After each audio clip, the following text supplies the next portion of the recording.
Olá, meu nome é Wellington, sou advogado e hoje eu vou falar sobre busca e apreensão, tendo em perspectiva os fatos que aconteceram sobre diversas empresas, entre elas uma empresa da qual o influenciador Renato Cariani é sócio.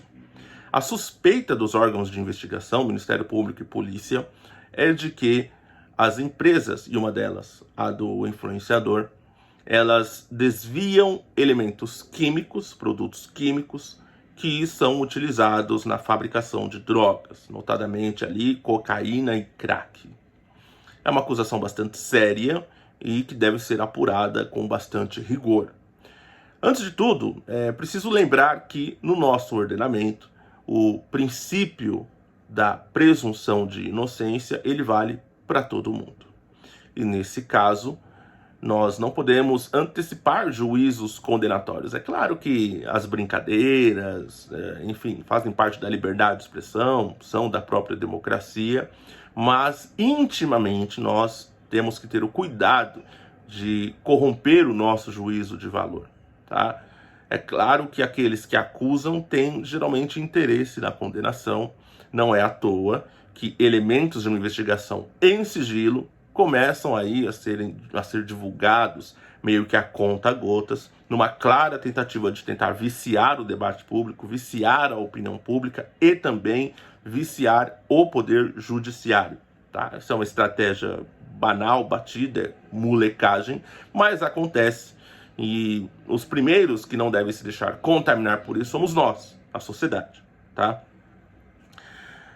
Agora, vamos lá. O que é uma busca e apreensão? Busca e apreensão é uma medida deferida por um juiz no âmbito de uma investigação, geralmente solicitada pela polícia ou pelo Ministério Público, para confirmar os indícios que foram coletados até então.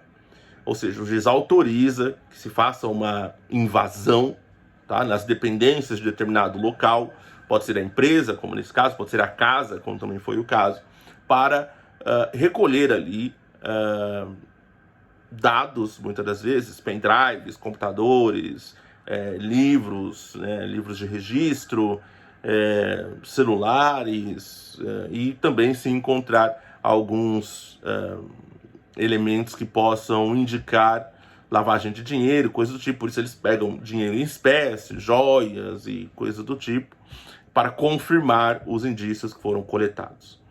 Isso é uma busca e apreensão. Eu já atuei num caso em que foi deferida a busca e apreensão, o pessoal levou o computador e tudo mais, e quando eu fui acessar a investigação, os indícios eram memes. Então, foi arquivado. Então vocês tenham muito cuidado, é preciso a gente ter maturidade antes de sair fazendo juízos condenatórios antecipados, tá? Então isso é uma busca e apreensão.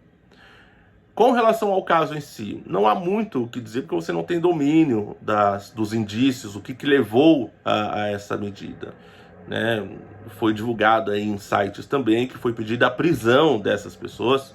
A justiça negou o pedido de prisão, mas deu a busca e a apreensão.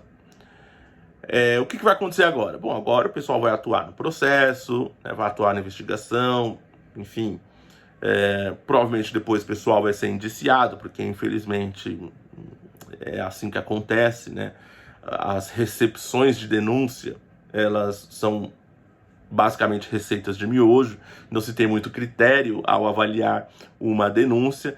Muitos juízes, infelizmente, atuam como despachantes do Ministério Público, então o que o Ministério Público requer, ele defere e dane-se, e ele vai permitindo que as coisas avancem sobre a vida das pessoas, sobre a reputação das pessoas, e provavelmente vocês verão isso nos próximos capítulos, tá? E só o fato de eu conseguir antecipar isso significa que o negócio não é muito rigoroso mesmo, tá? A prática tem demonstrado isso. Agora, quem é Renato Cariani? É um influenciador, tá? Que fala ali de emagrecimento, qualidade de vida, bem-estar e tudo mais, né? No ramo aí de musculação, suplementos e tudo mais, tá? Há um controle rigoroso em quem fabrica, em quem vende esse tipo de produto, então isso também tem que ser apurado, tá? Se for verdade e tudo mais, tem que ser apurada a responsabilidade das pessoas que forneceram os certidões, validaram, legitimaram o negócio. E ele trabalha com isso, é um influenciador muito grande, né? Tem muitos seguidores. E ele é um sócio de uma empresa, dentre as outras empresas, que está sendo investigado. A questão é, qual é o nível de comprometimento dele na operação. Eu não sei, a investigação tem que demonstrar, e a defesa também tem que ali fazer o seu papel. Por que eu digo isso? Porque existe o sócio, que é o sócio real, aquele que fundou a empresa, conhece toda a estrutura, conhece toda a operação, logística, cadeia de fornecedores e tudo mais, tá? E tem o sócio vitrine, que é um cara que ele é comprometido, porém ele não domina o operacional, ele não atua efetivamente em concreto na operação, tá? Esse sócio vitrine é a pessoa que empresta o rosto, é a marca, tá? Então, ele é o cara que ele empresta a sua imagem, sua credibilidade para validar o negócio, legitimar o negócio, as pessoas terem confiança e fazerem negócio com essas empresas.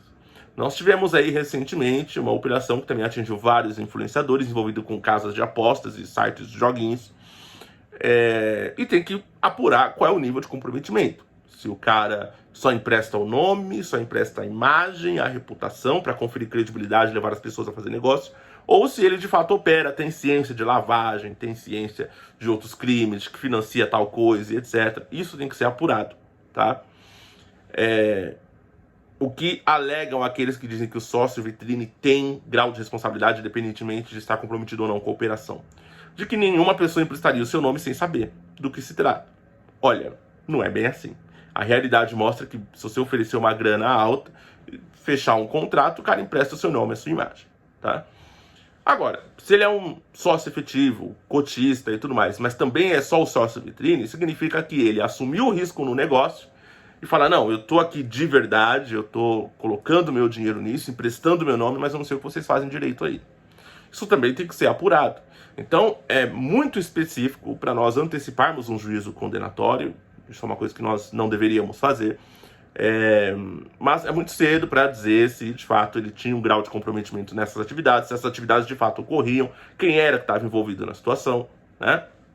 Eu uma vez trabalhei numa investigação, meu cliente ele era consumidor, né? Então ele comprava dessa empresa que fornecia, mas ele não tinha total ciência e a suspeita era de desvios dentro da empresa. Acontece que o cara que fazia isso operava sozinho e ele desviava a mercadoria e abordava esses compradores, né? Abordava essas pessoas que consumiam, que compravam na empresa.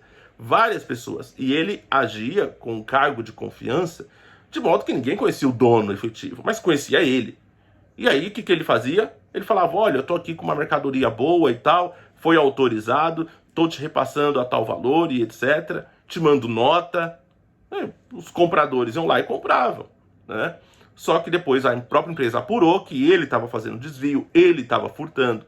Então, né, e aí foram chamados todo mundo para se explicar e tal. Ninguém sabia que de fato isso acontecia.